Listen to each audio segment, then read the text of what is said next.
Olá, nós somos estudantes do curso de Letras da Universidade Estadual do Maranhão, Campus Caxias, e hoje, através desse vídeo, desse podcast, nós viemos apresentar parte dos resultados da nossa pesquisa.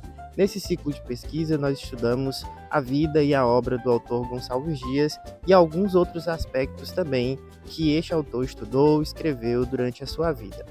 Todos os aspectos da sua obra foram contemplados nos nossos estudos, mas foram focados em alguns pontos específicos. A nossa orientadora é a professora doutora Solange Santana Guimarães, e nós vamos, a partir de agora, apresentar as nossas pesquisas. Bom, eu me chamo Henrique, e no meu plano, especificamente na minha pesquisa, eu me debrucei sobre os estudos de uma obra específica do Gonçalves Dias, que é o Diário da Viagem ao Rio Negro. Nessa obra, o autor escreve o espaço de quase 50 dias, onde ele descreve uma viagem específica ao Rio Amazonas.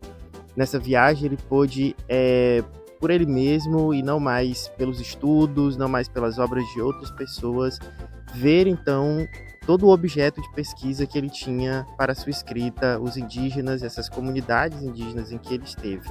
A partir do estudo, a partir dessa perspectiva mais aproximada da obra Diário da Viagem ao Rio Negro, o que nós podemos perceber foi que um dos principais objetivos de Gonçalves Dias era a catalogação dessas observações, do que ele via, das percepções desses povos que ele fazia, ainda que prevaleceu essa observação mais idealizada de um escritor do romantismo, mas esse efeito de lista que nós podemos ver da obra deixa claro que Gonçalves Dias tinha objetivos futuros para essa obra e para todas as informações que ele coletou, que era de muito provavelmente usar para obras literárias as informações que ele coletou. Mas é riquíssimo o escopo dessa obra, onde ele descreve as comunidades, descreve os locais, onde ele solta a fluidez da sua pena romântica também, mas especificamente o que nós conseguimos observar é que o homem de ciência prevalece no diário, nas observações que ele faz, muito curtas, em que ele fala do clima, em que ele fala do que ele está vendo e do que ele e a equipe que estava com ele vivenciaram naquele local. Então, nós não temos um discurso narrativo muito prolongado, porque o que valia naquele momento era realmente o estudo científico daquela região e daqueles povos. A nossa contribuição com os resultados dessa pesquisa é justamente para fomentar o estudo aumentado dessa perspectiva científica de Gonçalves Dias, que ainda é pouco estudada, abordada na literatura. Nós focamos muito mais na parte poética de Gonçalves Dias e não vemos esse lado mais científico do escritor maranhense. Olá, eu me chamo Stephanie. A pesquisa a qual eu produzi se intitula Brasil e Oceania, Gonçalves Dias e o Indígena da Amazônia Brasileira. Nossos objetivos são de analisar a obra comparativamente com o contexto histórico em que o autor viveu, para identificar temáticas nessa obra que possam ser relacionadas com esse contexto. Então, nós partimos de uma metodologia bibliográfica e documental, então nós selecionamos produções tanto científicas quanto literárias e também documentos históricos que podem ser utilizados para a análise comparada. A obra ela surgiu em detrimento de um pedido do Dom Pedro II para o Instituto Histórico e Geográfico Brasileiro. Então, para a produção dessa obra, Gonçalves Dias se propôs a responder o questionamento feito por Dom Pedro II de comparar os indígenas brasileiros e oceânicos para deduzir quais ofereciam maiores probabilidades à civilização daquela época em suas respectivas épocas de descoberta. Então, para responder essa pergunta, Gonçalves Dias elege o indígena tupi como o indígena mais civilizável por ser o mais manso e possível de se adaptar naquela civilização. Em contrapartida, os indígenas tupis são colocados nessa obra como indomáveis e que podem dificultar esse processo de domesticação. Ele analisa características físicas, morais e intelectuais dos indígenas e, quando ele fala dos indígenas tupis, ele vem abordar características que emancipam eles. Então, ele vai falar que eles são os mais parecidos da civilização europeia. A religião é mais parecida por eles adorarem apenas um Deus. Eles praticam a antropofagia, mas seria em ato honroso e não como ele compara com os indígenas tapuias. Ele diz que os tapuias praticam esse ato como um ato meramente canibalístico. A obra de Gonçalves Dias também aborda um aspecto de um pensamento europeizante dominante naquela época. Além desse pensamento denominado tupimania, que falamos agora há pouco, ele também destacava esse pensamento através de comparações que trazia o indígena para o mais próximo possível do europeu colonizador. Então, traços físicos como a cor de pele é discutida por Gonçalves Dias em sua obra, costumes como a antropofagia, dentre outros.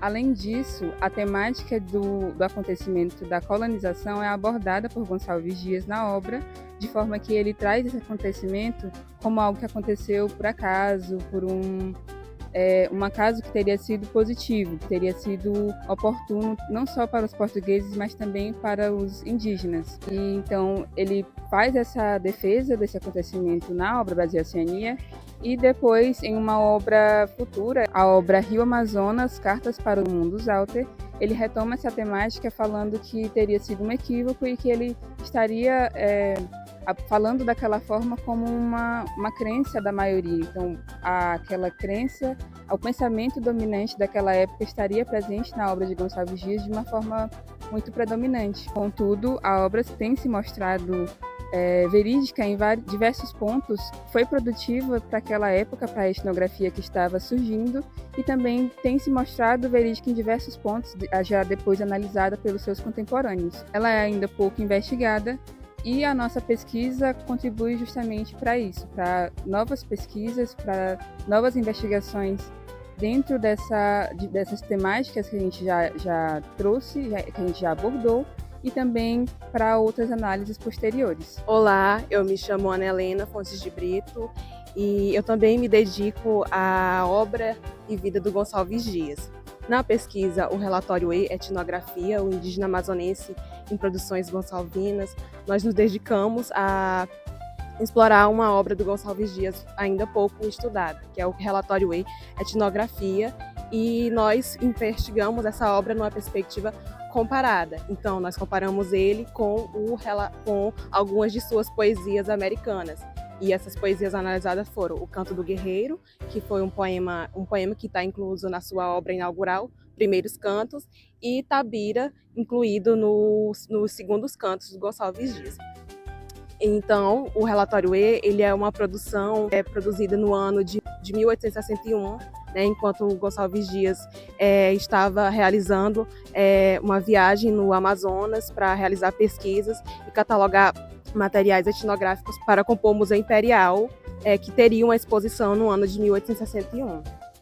Bem, quando nós comparamos o relatório E com esses dois poemas indianistas, nós observamos uma semelhança muito interessante entre eles, da descrição que ele faz do indígena dentro dessas três obras.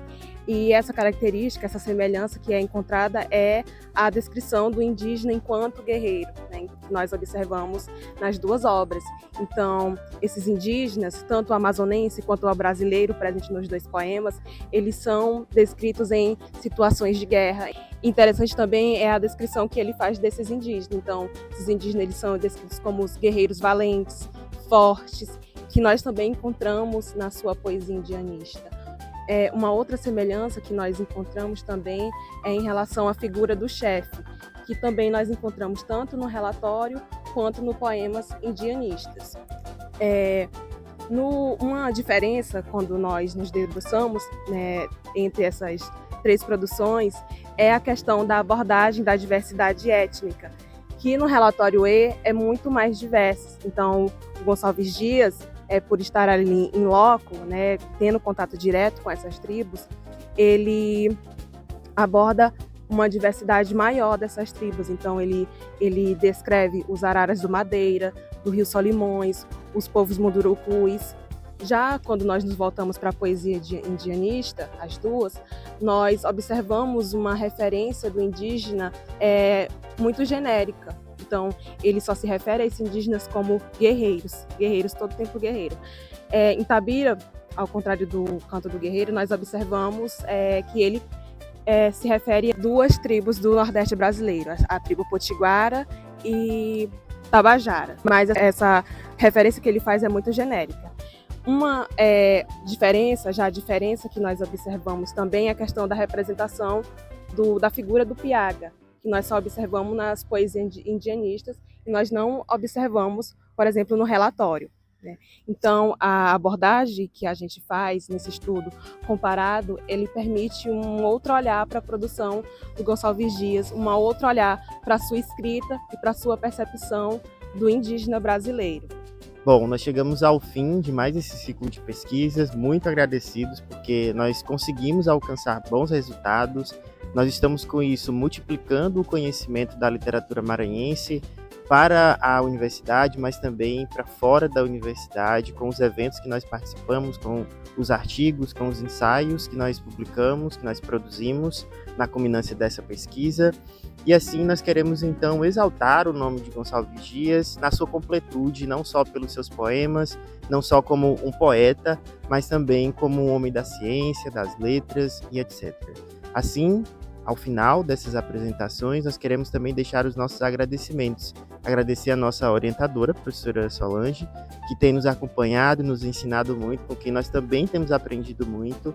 Nós agradecemos ao EMA por nos ajudar e por nos permitir e nos propiciar a ajuda que a gente precisa para as nossas pesquisas. Nós agradecemos também as nossas instituições de fomento, a FAPEMA, por possibilitar a produção das nossas pesquisas, dos nossos trabalhos, e ao CNPq, por também ser um grande parceiro na produção dos nossos trabalhos. Por último, eu agradeço as minhas parceiras de pesquisa, Esté e Helena. Durante todos esses anos de pesquisa, nós nos ajudamos e nos mantemos firmes, né, perseguindo os nossos objetivos, que é sempre contribuir com a pesquisa em letras. Muito obrigado.